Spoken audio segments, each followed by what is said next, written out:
Sejam novamente bem-vindos ao canal 500 Exercícios de Matemática para Gabaritar no Enem.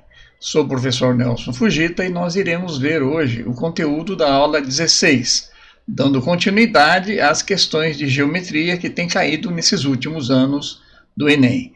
Acho que essa aula vai abordar um tema muito importante: relações em triângulos, relações de volume em paralelepípedos, em cilindros, círculos, relações no triângulo retângulo. Portanto, espero que todos tenham bom proveito dessa aula, porque com certeza questões como essa cairão nas próximas provas do Enem.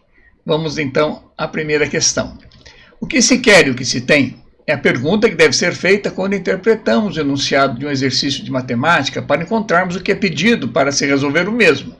E o que se tem? A pergunta que deve ser feita para nós encontrarmos o que é dado para resolver essa questão. É extremamente importante que nós façamos esse tipo de questionamento para extrairmos rapidamente do enunciado o que se quer e o que se tem, para facilitar a elaboração de uma estratégia para a resolução das questões. Vamos à primeira questão de hoje. Caiu no ano de 2012 o exercício 147, que diz o seguinte: alguns objetos durante a sua fabricação necessitam passar por um processo de resfriamento. Para que isso ocorra, uma fábrica utiliza um tanque de resfriamento como mostrado na figura. Então temos aí uma caixa de formato paralelepipédico contendo água. O que aconteceria com o nível da água se colocássemos no tanque um objeto cujo volume fosse de 2.400 centímetros cúbicos? E aí, então, temos 5 alternativas em relação ao que ocorreria com o nível da água, se subiria, se extravasasse e assim por diante. Vamos ver a resolução. O que se quer?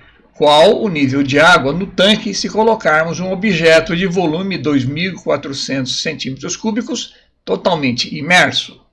O que se tem? Dimensões da capacidade desse tanque: 40 centímetros por 30 de largura e 25 de altura. As dimensões do volume inicial de água no tanque: 40 centímetros por 30 centímetros e 20 centímetros de altura. Vamos à resolução. Se eu multiplicar as três dimensões, eu encontro o volume de um paralelepípedo. Então, nós temos um paralelepípedo reto, que é o tanque, de dimensões 40 por 30 por 25, o que vai dar 30.000 metros cúbicos. E o volume inicial de água, que é 40 por 30 por 20, que vai dar, nessa conta, 24.000 centímetros cúbicos. Portanto, o volume final que nós vamos encontrar quando nós adicionarmos os 2.400 centímetros cúbicos desse objeto será o volume inicial de água, que são os 24.000 centímetros cúbicos, que nós vimos aqui, mais o volume desse objeto, que são 2.400 centímetros cúbicos. Portanto, a soma vai dar 26.400 centímetros cúbicos.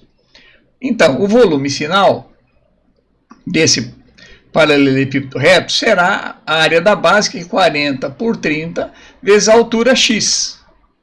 Como é que eu vou achar esse x? Então, 40 vezes 30 vezes x vai dar 1.200x. Esse volume final tem que ser igual ao volume total, do volume de água, mais o objeto que foi totalmente imerso nela, que é 26.400. Então, 1.200x igual a 26.400. Passo 1.200 para o segundo membro dividindo, vai ficar x igual a 26.400 por 1.200, que vai dar 22 centímetros. Portanto, o nível dessa água a partir do fundo será de 22 centímetros aqui considerado. Portanto, o nível vai subir apenas 2 centímetros em relação ao que já existia, que eram 20 centímetros. Ok? E se nós olharmos as alternativas, a C é a mais correta. O nível subiria 2 centímetros, fazendo a água ficar com 22 centímetros de altura. Ok? Bem simples, vamos para a próxima. No ano de 2010, o exercício 151 diz o seguinte: Dona Maria diarista na casa da família Teixeira precisa fazer café para servir às 20 pessoas que se encontram numa reunião de sala. Para fazer o café, Dona Maria dispõe de uma leiteira cilíndrica e copinhos plásticos também cilíndricos. Com o objetivo de não desperdiçar café, a diarista deseja colocar a quantidade mínima de água na leiteira para encher os 20 copinhos pela metade. Para que isso ocorra, Dona Maria deverá encher a leiteira até a metade, pois ela tem um volume 20 vezes maior que o volume do copo. e assim por diante as outras alternativas para verificar qual delas que de fato se encaixa na resolução desta questão. Então vamos lá. O que se quer? Para não desperdiçar café, qual o procedimento da diarista? O que nós temos? Uma leiteira cilíndrica com dimensões de diâmetro 8 centímetros e uma altura 20 centímetros, conforme mostra aqui a figura. 8 centímetros de diâmetro por 20. E que mais temos ainda? 20 xícaras, né? Foi chamado aqui de copinho cilíndrico, 20 xícaras, onde vão ser distribuídas então esse café, né? E que relações geométricas tem? 4 centímetros de diâmetro e altura também 4 centímetros. Que diz o exercício ainda? Que essas xícaras deverão ser enchidas pela metade. Então, o volume das xícaras que nós vamos considerar será até a metade. Vamos à resolução da questão. Primeiro vamos calcular quanto vale o volume dessa leiteira. Como a leiteira tem um formato cilíndrico, volume de um cilíndrico, a área da base, πr ao quadrado, vezes sua altura. A área da base eu posso considerar πr ao quadrado, ou substituindo o raio como diâmetro sobre 2, ela pode ser expressa em função do diâmetro como sendo πd ao quadrado sobre 4 vezes h. Então vamos calcular o volume da leiteira. O diâmetro é 8 ao quadrado sobre 4, vai dar 8 ao quadrado vai dar 64, né? Sobre 4 vai dar 32 vezes 20, vamos encontrar 320 π, ok? Ou podemos usar da seguinte forma, se o diâmetro é 8, o raio será 4, 4 ao quadrado vai dar 16, 16 vezes 20, 320 π. Seria outra forma de resolver utilizando o raio. E agora vamos calcular também o volume de cada meia xícara, de cada meio copinho desse aí, não é? Então, o volume da xícara será metade de πr ao quadrado vezes a altura, que é 4. O raio, ou o diâmetro ao quadrado sobre 4, né? O diâmetro é 4, ao quadrado vai dar 16, dividido por 4 vai dar 4, né? Vezes 4 vai dar 16, dividido por 2 vai dar 8 π. Então, o volume dessa meia xícara, ou desse meio copinho, seria 8 π. Portanto, veja bem, o volume da leiteira total é 320 π. O do copinho, 8 vezes π. Se eu considerar o volume total, que são as 20 meias xícaras que eu tenho que servir, que a dona Maria vai ter que servir, será, portanto, 20 vezes 8 π, que corresponde a 160 π em volume, tá? Até aqui eu nem substituí o valor numérico do π, apenas considerei como π. Então, vejam bem, olhando aqui, o volume dessa leiteira é o dobro de 160 π. Né? 320 é o dobro de 160, né? Então, o volume da leiteira é o dobro dessas 20 meias xícaras. E, se eu pegar esse volume aqui, de cada, do total da leiteira, e dividir por cada xícara, eu vou encontrar 40 xícaras cheias até a sua metade, ok? Ou 20 xícaras inteira. Então, vamos ver, o que nós então deduzimos?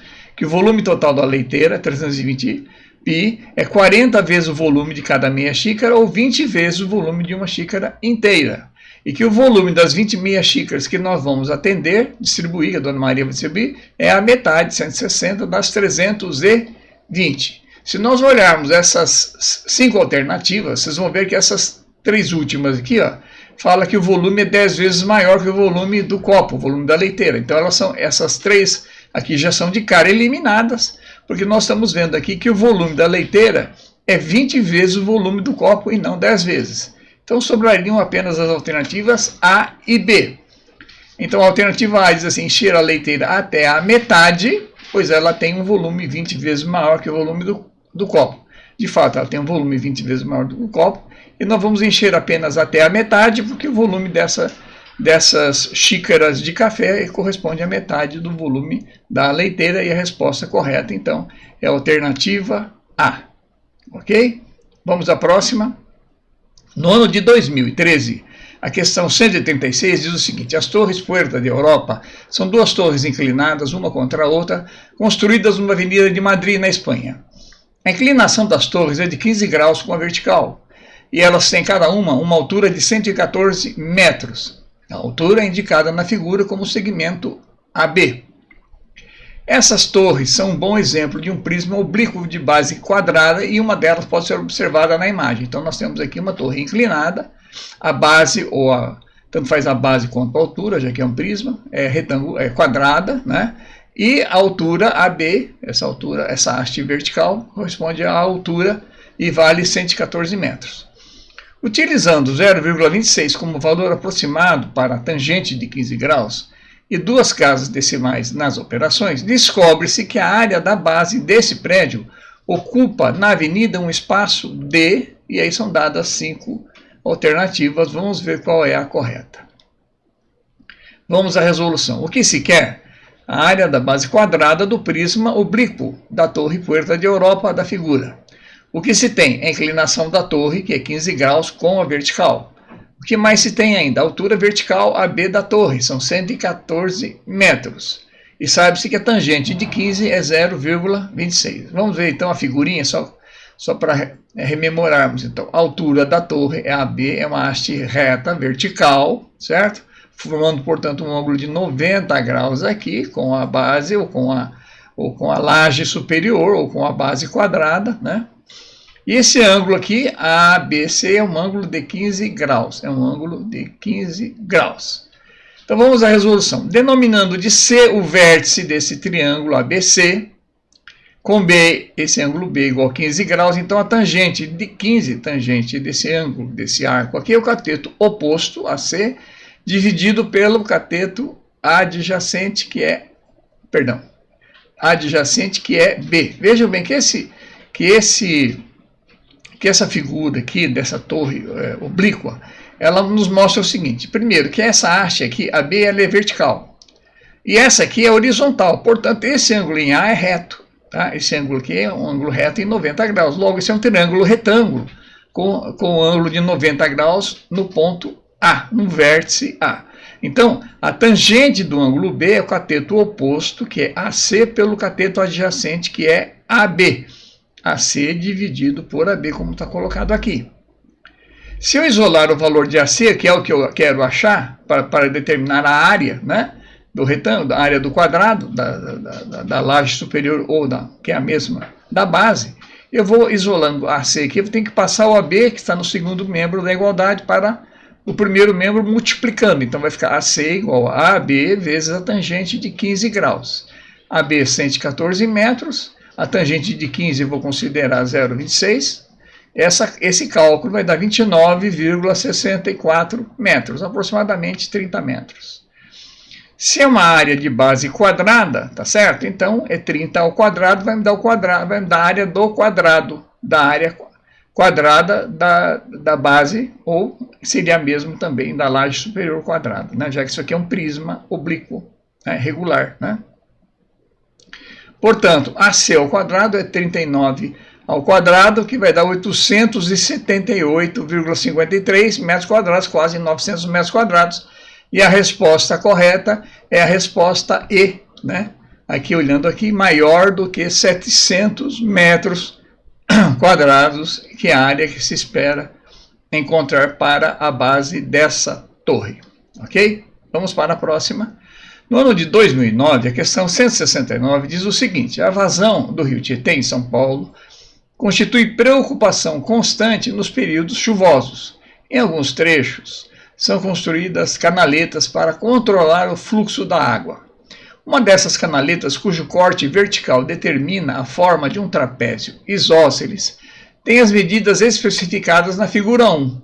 Neste caso, a vazão de água é de 1.050 metros cúbicos por segundo. O cálculo da vazão Q em metros cúbicos por segundo envolve o produto da área A do setor transversal, por onde passa a água, da seção transversal desse canal, né, em metros quadrados, pela velocidade da água no local. A velocidade V dada em metros por segundo. E a fórmula para calcular essa vazão é o produto da área vezes a velocidade, Q igual a A vezes V. Planeja-se uma reforma na canaleta com as dimensões especificadas na figura 2, para evitar a ocorrência de enchentes. Então, se nós olharmos a figura 2, nós vamos verificar que houve algumas alterações. A base, o fundo da canaleta de 20 metros passou a 41. a largura superior aqui dessa canaleta, né, passou de 30 metros para 48 metros e a altura reduziu de 2,5 metros para 2 metros, ok? Então vamos lá. Na suposição de que a velocidade da água não se alterará, qual a vazão esperada para depois da reforma da canaleta? E são dadas então 5 alternativas para essa vazão. Vamos à resolução. O que se quer? Se a velocidade da água for constante, qual a nova vazão na canaleta reformada? O que se tem? Uma fórmula para o cálculo da vazão, a multiplicação da área pela velocidade. Área A da seção transversal e V a velocidade. O que se tem mais ainda? Que no canal da figura 1, o canal original, a vazão é 1.050 metros cúbicos por segundo e essa velocidade se mantém constante para a nova canaleta, ou seja, V1 igual a V2. A área da seção trapezoidal da figura 1, que é a figura da canaleta original, tem como base maior 30 metros, esse trapézio 30 metros, base menor 20 metros e altura 2,5 metros. E na seção trapezoidal da figura 2, nós temos a base maior 49 metros, a base menor 41 e a sua altura 2 metros. Vamos resolver essa questão. Primeiro, vamos calcular as áreas para sabermos o que houve de alteração na seção transversal desse canal. A área A1 é a área de um trapézio, né? E como é que nós calculamos a área do trapézio? A área do trapézio é a semissoma das bases vezes a altura. A base maior mais a base menor, somo essas duas, divido por 2 e multiplico pela altura do trapézio. Base maior mais a base menor, divido por 2 essa soma e multiplico pela altura. Então vamos lá para o primeiro caso, para o trapézio 1, a base maior é 30, a menor é 20, a soma 30 mais 20 vai dar 50, a semissoma dela, ou seja, dividido por 2 vai dar 25, 25 vezes 2,5, vamos encontrar 62,5 metros quadrados. Vamos para o trapézio da área A2, é a mesma fórmula, a semissoma das bases vezes a altura. A base maior é 49, a base menor é 41, somando as duas vamos encontrar 90, dividindo por 2, que é a semissoma delas, vai dar então 90 por 2 vai dar 45, multiplicando pela altura, que é 2, vamos recuperar os 90 metros quadrados. Então o que ocorreu? No primeiro canal, nós tínhamos então uma área trapezoidal de 62,5 metros quadrados e foi ampliada para 90 metros quadrados. Consequentemente, isso vai redundar possivelmente no aumento da vazão. Então vamos lá. Primeiro, preciso calcular a velocidade V1. A velocidade V1 é a vazão total, que são os 1.050, dividido pela área 1 do canal original.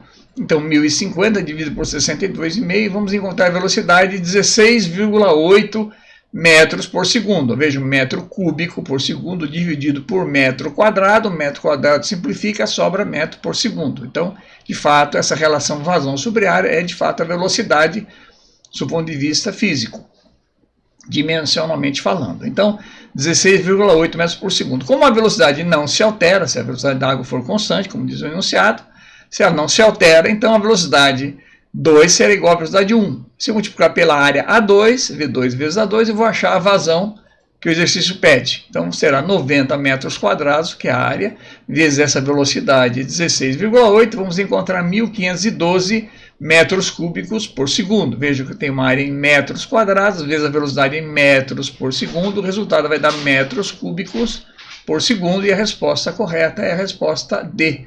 1.512 metros cúbicos por segundo, né? Vamos para a próxima. No ano de 2019, a questão 146, ela diz o seguinte: em um condomínio, uma área pavimentada que tem a forma de um círculo com diâmetro medindo 6 metros é cercada por grama. A administração do condomínio deseja ampliar essa área mantendo seu formato circular e aumentando em 8 metros o diâmetro dessa região, mantendo assim o revestimento da parte já existente. O condomínio dispõe em estoque de material suficiente para pavimentar mais 100 metros quadrados de área. O síndico do condomínio irá avaliar se esse material disponível será suficiente para pavimentar a região a ser ampliada. Utilize 3 como aproximação para o valor de π. E a pergunta é a seguinte: a conclusão correta a que o síndico deverá chegar, considerando a nova área a ser pavimentada, é a de que o material disponível em estoque será suficiente, será insuficiente, enfim, são as 5 alternativas possíveis. Vamos procurar encontrar qual é a mais correta. Vamos à resolução. O que se quer? Comparar a quantidade disponível de asfalto ou de pavimento, vamos dizer assim, né, para 100 metros quadrados com uma ampliação da área do círculo, com acréscimo de 8 metros no diâmetro. O que se tem? Diâmetro do círculo original, 6 metros, vamos chamar de D0. Diâmetro do círculo pretendido, vamos chamar de DP. Ele será o quê? 8 metros maior, porque cuidado com essa questão da pergunta no enunciado. Com uma ampliação na área do círculo com um acréscimo de 8 metros no diâmetro. Vamos ler aqui, ó. Mantendo seu formato circular e aumentando em 8 metros o diâmetro. Então, o diâmetro final não será 8 metros, será 8 mais o que já tínhamos, que era 6. Portanto, 14 metros é o diâmetro pretendido para a abrangência de toda a pavimentação. A vazão do canal... Não, a área já disponibilizada para o asfalto são 100 metros quadrados. Vamos à resolução. O cálculo do acréscimo da área original, vamos chamar de A índice 0, com aumento do diâmetro D0 para dP, será: a área A0 é πr ao quadrado, ou π vezes d ao quadrado sobre 4, como nós já comentamos na questão anterior.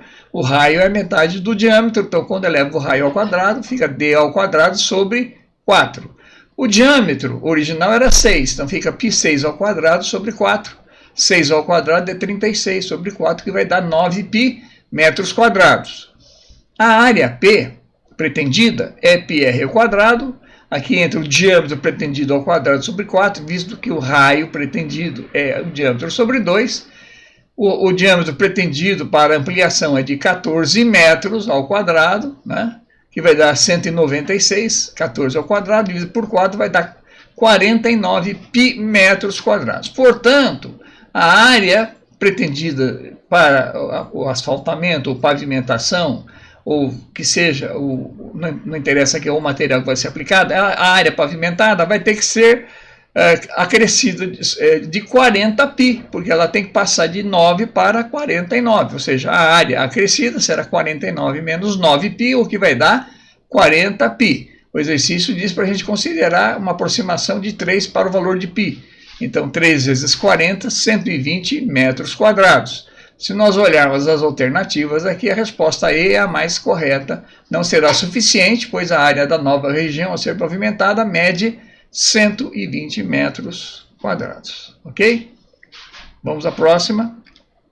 No ano de 2010, a questão 164 diz o seguinte: a ideia de usar rolos circulares para deslocar objetos pesados provavelmente surgiu com os antigos egípcios ao construírem as pirâmides. E aí tem uma figura mostrando possivelmente escravos dos egípcios, né, empurrando um bloco de pedra apoiado em 2 cilindros aqui. Esses 2 cilindros, ao girarem, né, fazem com que esse movimento, que esse bloco aqui se desloque o movimento horizontal linear, ok?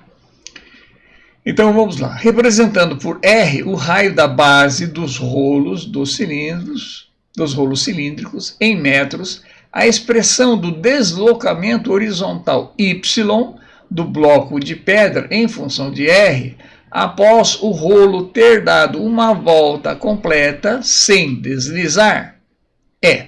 Então, o y seria um eixo.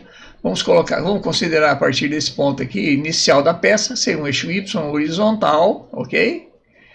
Que em função do raio R tem que demonstrar o quanto esse bloco superior aqui se deslocou em cima dos cilindros. Lembrando que sem deslizar, uma volta completa sem deslizar, e temos 5 alternativas. Vamos à resolução. O que se quer? A expressão y do deslocamento horizontal do bloco de pedra, após uma volta completa do rolo cilíndrico. O que se tem? rolos cilíndricos de raio R para movimentar blocos de pedra. O que mais se tem? Que o perímetro da circunferência deslocada, o perímetro deslocado em cada volta é 2πr, ok? Se eu tenho aqui a circunferência, tem raio R, nós sabemos que o perímetro de uma circunferência, tá certo? Essa volta completa é 2π vezes o raio, 2πr. Então, se nós imaginarmos que isso aqui se movimenta, né, e não há deslizamento, ou seja, há uma plena aderência desse bloco sobre esse cilindro, então tudo aquilo que se movimentar à direita, vamos dizer assim, considerando que o movimento está sendo feito da esquerda para a direita, né, então, cada vez que isso aqui girar uma volta inteira, obviamente que essa peça vai se deslocar o equivalente a essa uma volta inteira. Quando eu desloco uma volta inteira, o que percorre, que caminho vai percorrer? Vai percorrer exatamente o perímetro da circunferência. O perímetro da circunferência é 2πr. 2πr. Então, já comentando a resolução, então, vamos concluir aqui. Se uma volta completa representa exatamente o deslocamento linear de 2πr, visto que não existe deslizamento, então o y é 2πr e a resposta é D. Y é igual a 2πr. Ok? Bem simples, mas tem que tomar cuidado com essa questão de que não pode haver deslizamento, né? Todo movimento da circunferência é transmitido integralmente para o movimento da peça. Vamos à próxima.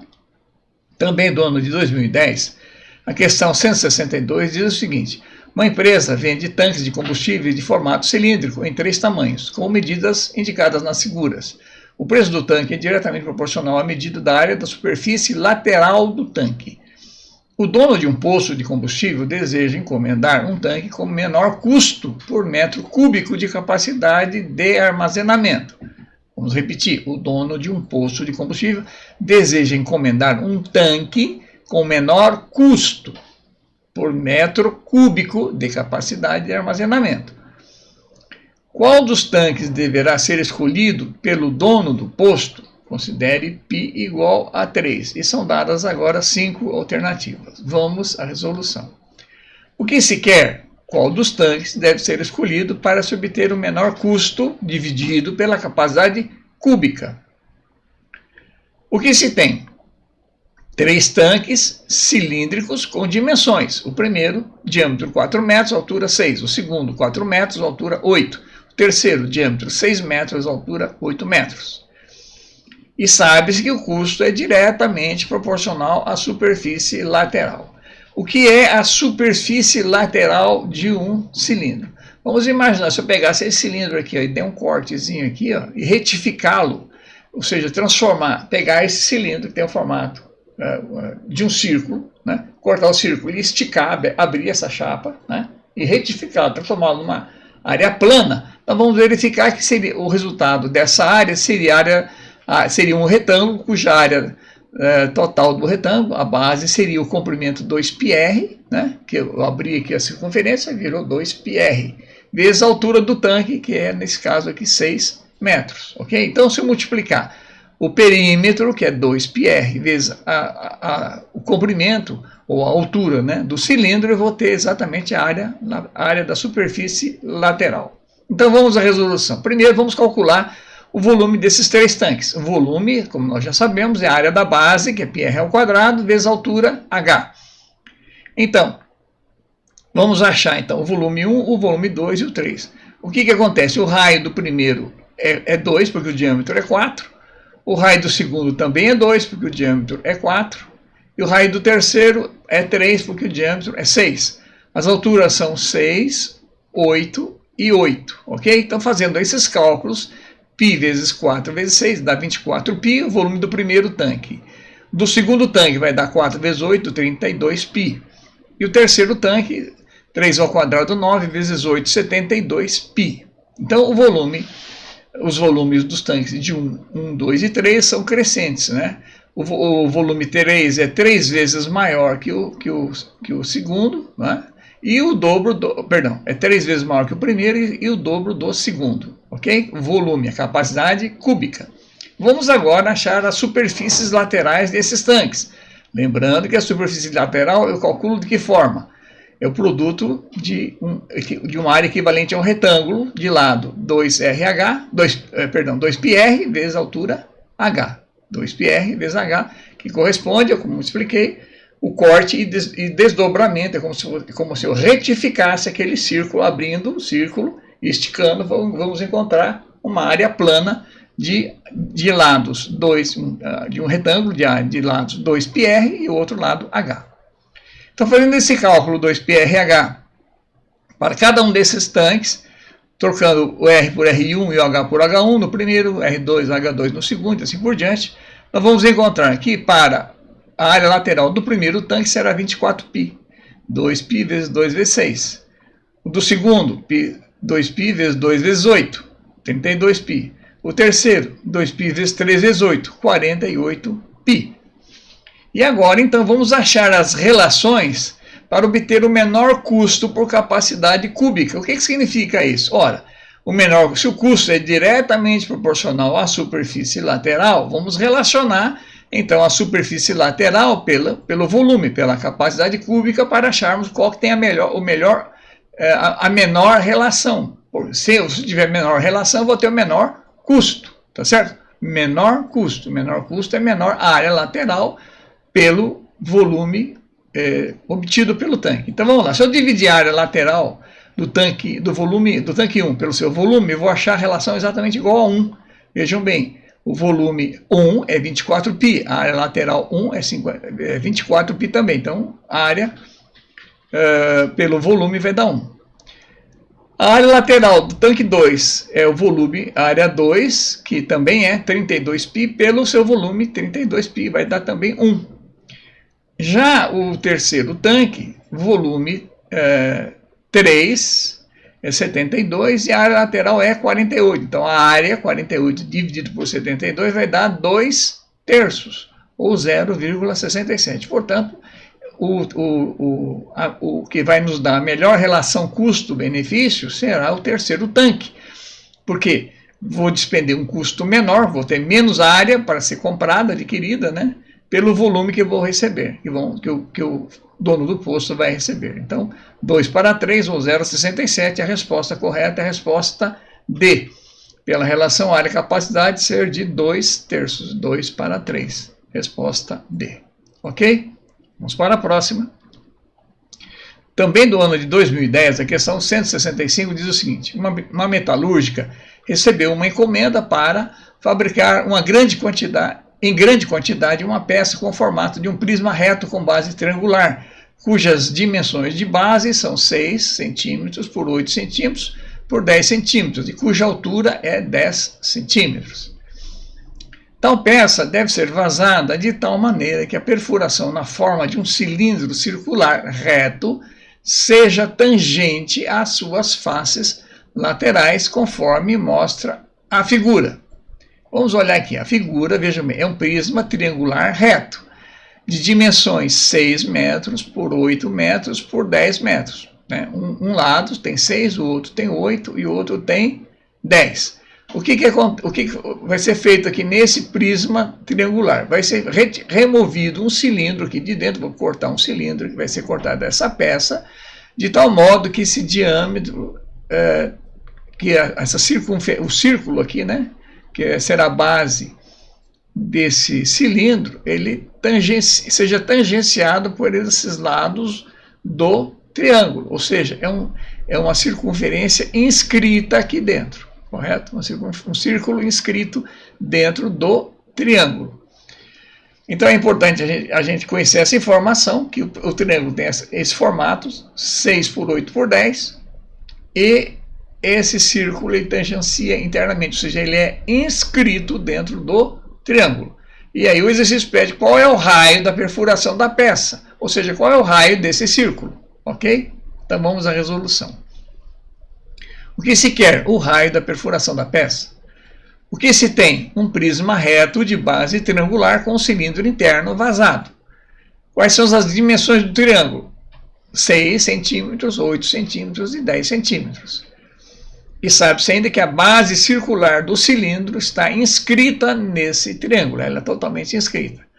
Vamos à resolução. Para a gente fazer a resolução desse exercício, nós vamos ter que rememorar algumas propriedades importantes dos triângulos retângulos. A primeira propriedade importante é a seguinte: todo triângulo que tenha lados iguais a 3, 4 ou 5.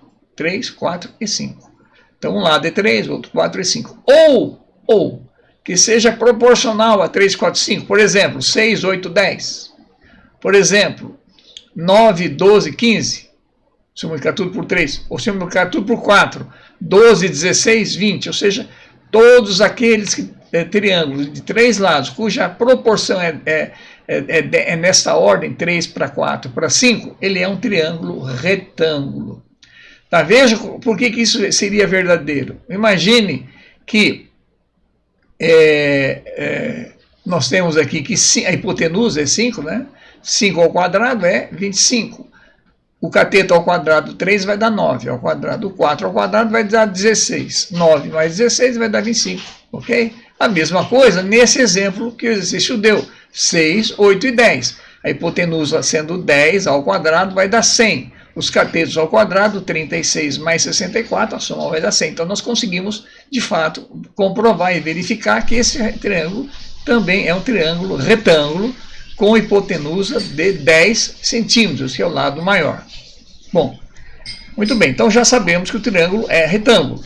E agora sabemos que temos um círculo, tá certo? Totalmente inscrito dentro do triângulo retângulo. Vamos à segunda propriedade. O raio de um círculo inscrito num triângulo retângulo é dado pela expressão R igual a B mais C menos A, essa expressão dividido por 2. Ou seja, o raio é a metade da soma dos catetos menos a hipotenusa. Então, se eu quero achar a dimensão desse raio inscrito, o que eu faço? Eu pego os dois catetos desse triângulo retângulo, somo. A soma será maior, obviamente, que a hipotenusa, subtraio, né, e esse resultado divido por 2. Isso vai dar o raio. Então, nesse exemplo aqui, o raio seria a soma dos dois catetos, que é 6 e 8. 6 mais 8 vai dar 14. Subtrai a hipotenusa, que é 10. 14 menos 10 vai dar 4. Divido por 2, vai dar 2 centímetros. E a resposta é a resposta B, 2 centímetros. Ok? No ano de 2011, a questão 168 diz o seguinte: é possível usar água ou comida para atrair as aves e observá-las. Muitas pessoas costumam usar água com açúcar, por exemplo, para atrair beija-flores. Mas é importante saber que na hora de fazer a mistura, você deve sempre usar uma parte de açúcar para 5 partes de água. Além disso, em dias quentes, precisa trocar a água de 2 a 3 vezes, pois com o calor ela pode fermentar e, se for ingerida pela ave, pode deixá-la doente. O excesso de açúcar, também ao cristalizar, também pode manter o bico da ave fechado, impedindo-a de se alimentar. Isso pode até matá-la. Vamos então à questão. Pretende-se encher completamente um copo com mistura para atrair beija-flores. O copo tem formato cilíndrico e suas medidas são 10 centímetros de altura e 4 centímetros de diâmetro. A quantidade de água que deve ser utilizada na mistura é cerca de... São dadas 5 alternativas e pede para considerar o valor de π aproximadamente igual a 3. Vamos à resolução. O que se quer? A quantidade de água que deve ser utilizada no bebedouro de beija-flores. O que se tem? A mistura ideal na proporção de 1 para 5, uma parte de açúcar para 5 partes de água. O formato do bebedouro cilíndrico tem diâmetro de 4 centímetros e altura de 10 centímetros. Vamos à resolução. A primeira coisa, vamos calcular o volume do bebedouro. Nós sabemos que o volume de um cilindro é a área da base, como ele é circular, é πr ao quadrado, vezes a altura. Lembrando que o diâmetro aqui é 4 centímetros e a altura é 10, então o raio será 2. 2 ao quadrado, 4, vezes 10, 40 π. Π, considerando 3, vai dar 120 centímetros cúbicos. Portanto, o volume do bebedouro será 120 centímetros cúbicos. Mas o que o exercício pede? Ele não quer o volume do bebedouro, ele quer a quantidade de água que vai nesse bebedouro. Então, como sabemos que a mistura ideal é de uma parte de açúcar para 5 de água, ou seja, em 6 partes da mistura, 5 serão de água, então 5 para 6 vai dar 120 centímetros cúbicos, ou 600 dividido por 6, 100 centímetros cúbicos, ou 100 ml, e a resposta correta é a resposta C. Ok? 5 vezes 120, 600. Dividido por 6, 100. 1 centímetro cúbico equivale a 1 ml, portanto a resposta correta é a resposta C. Ok? Com isso nós encerramos mais uma aula do nosso curso. Espero que todos tenham aproveitado essas noções importantes de geometria plana, relações de circunferência, círculos inscritos em triângulos, relações de volumes em cilindros, relações de áreas em círculos, comprimentos, perímetros de circunferência, são relações importantes que sempre acabam caindo numa questão. Não se esqueçam de se inscrever no canal, aqueles que não estão inscritos, porque isso vai permitir que a gente consiga crescer no próprio YouTube e isso permitir que mais pessoas possam ser atendidas por esse nosso trabalho. Muito obrigado, até uma próxima.